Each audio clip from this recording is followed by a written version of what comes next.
રાજ્યના ગૃહમંત્રી હર્ષ સંઘવીની ઉપસ્થિતિમાં દહેજમાં ₹381 કરોડના ડ્રગ્સના જથ્થાનો નાશ કરવાની કાર્યવાહીનો પ્રારંભ કરવામાં આવ્યો।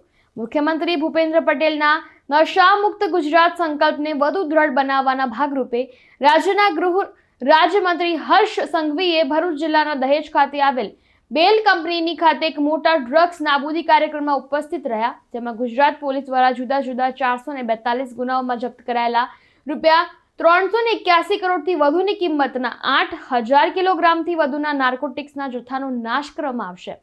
આ પ્રસંગે ગૃહ રાજ્યમંત્રી હર્ષ સંઘવી દ્વારા ડ્રગ્સ નેટવર્ક પર પ્રહાર કરવા સાથે પોલીસની કામગીરીને બિરદાવી અભિનંદન પાઠવ્યા હતા। આ પ્રસંગે રાજ્ય પોલીસ મહાનિર્દેશક વિકાસ સહાય, આઈજી સંદીપસિંહ, જિલ્લા ભાજપ પ્રમુખ પ્રકાશ મોદી, જંબુસરના ધારાસભ્ય ડીકે સ્વામી સહિતના પદાધિકારીઓ અને રાજ્યના વિવિધ જિલ્લાના ઉચ્ચ પોલીસ અધિકારીઓ ઉપસ્થિત રહ્યા હતા।